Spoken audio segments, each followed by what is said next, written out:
is paglaom, padayon na paglaom, padayon na kinabuhi. So, continue in hope, continue in life. So, this year's commemoration is focused on two parts. Mainly, ang aton pasalamat han mga bumuligha aton during han time han Yolanda. And of course, going to han aton preparation, hapag kaya na an update, ang CGSO and CTRMO nagtikang na han ira pag limpyo and repainting ang aton mga Yolanda activity sites. So for these activities, so mag-start kita aton activity on November 7. That is Friday.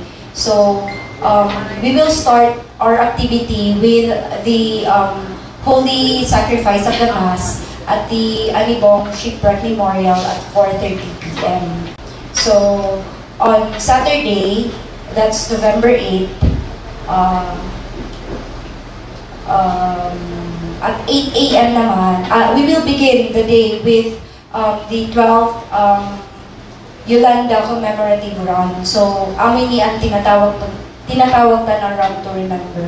So, ini na Run to Remember, this is organized by the Fund Life in partnership with the City Government of Tacloban. So, this will start at 5 a.m. At the old Leyte Capitol grounds with 5 km, 8 km, and 12 km routes. So, the registration is free and the participants may enjoy raffle prizes.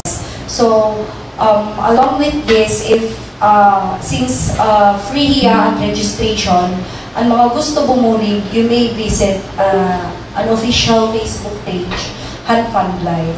So, at 8 a.m. naman on November 8, we move to the Holy Cross Memorial Garden for the Holy Mass, wreath laying,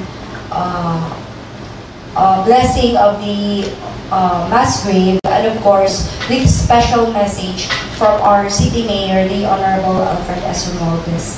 Then, in the afternoon, we continue our activity at the Tacloban City Astrodome for the blessing of the Yolanda Memorial Martyr at 4:30 p.m. So, to be followed by the candle lighting ceremony, which will be signaled by the simultaneous ringing of the church bells citywide in Iniya. So, matatago Iniya 5 p.m.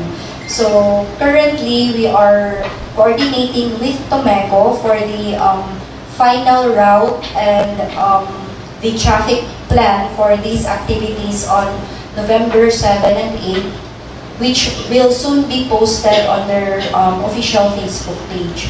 So, also, for details and more announcement, i-encourage ko na mag-visit Han amon official Facebook page, Han Tacloban Tourism Operations Office. Also, we invited, hapag kaya na may nakita confirmed na VIP from JICA, an ERA Chief Representative. So far, for the previous years, very supportive inihira. Every year talaga inihira na attend. So, apart from that, we also invited our city directors, regional directors, department heads, office head. But again, we are inviting all the Taclobanons. You are very welcome to join us on these said activities. Kapag kaya na we are up to something, but dili ko pa ma-announce since for approval pa iniya. Pero this year kasi, since it's the 12th year, simple ang aton pag-commemorate. Usually, ang aton medyo big event that happens during 10, 15, 20th. So, for this year, it would be a simple and solemn commemoration. Bombo Sheila? Yes, sabong Max, no, simple la ito na pagdumdumi na nga tuig, pero sugad pa man nga magatela, inasa na daw no magpabilin ito na paglaom, mga pasasalamat ng pagpapadayon nito mga Taclobanon sa o ito nga tanan nga mga tawo nga nadarahigan itong Super Typhoon Yolanda Bongbong Max. So as of now, mo ba sila waray na rin invite itong presidente?